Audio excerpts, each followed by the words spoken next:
আসসালামু আলাইকুম ওয়া রাহমাতুল্লাহ। প্রিয় শিক্ষার্থীবৃন্দ, আশা করি সকলে ভালো আছেন। আজকে আমরা অষ্টম শ্রেণী গণিতের অনুশীলনী 4.1-এর 1 নং প্রশ্নের ঠ নম্বরটা নিয়ে আলোচনা করব। ঠ নম্বর প্রশ্নে বলা আছে, 606 দেওয়া আছে, এটার বর্গ নির্ণয় করতে হবে। আমরা লিখলাম সমাধান 606 এর বর্গ, তারপর স্কোয়ার দিয়ে দিলাম এখানে বাইরে, এটাই হচ্ছে বর্গ। এখন এই 606কে এমনভাবে ভাঙবো যাতে 606 পাওয়া যায়। যেমন 605 যোগ 1 লিখলাম, 605 যোগ 1 হচ্ছে 606। এই 606কে অনেকভাবে ভাঙা যায়, যোগ দিয়ে ভাঙা যায়, বিয়োগ দিয়ে ভাঙা যায়, যে কোনোভাবে ভাঙলেই হবে। তো আমি এইভাবে করলাম, 605 যোগ 1 লিখলাম, তার মানে দুইটা যোগ করলে 606 হয়ে যায়।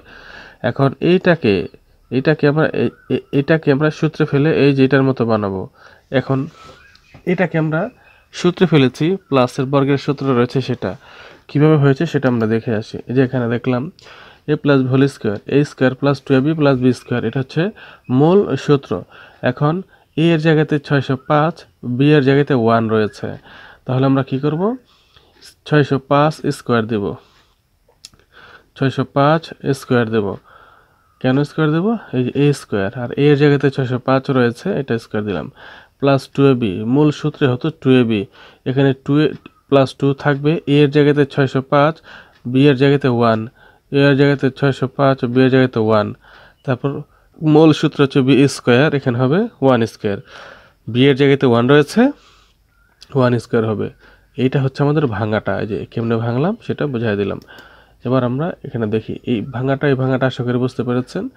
এখন এই যেটা কিভাবে পেলাম, 3,66,025, এটা কিভাবে হলো, এই যে এটা 605 স্কোয়ার রয়েছে, 605 স্কোয়ারের মানে হচ্ছে 605 দুইবার গুণ, 605 গুণ 605, 605 গুণ 605 দিলে এটা হয়। এটা অবশ্যই ক্যালকুলেটরে করার চেষ্টা করবেন।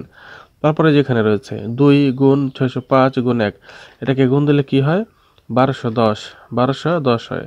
আর 1 এর উপর স্কোয়ার, 1 এর উপর স্কোয়ার রয়েছে মানে 2 পাওয়ার রয়েছে, 1 এর উপর যে পাওয়ার দেওয়া হোক না কেন 1ই হয়ে যায়।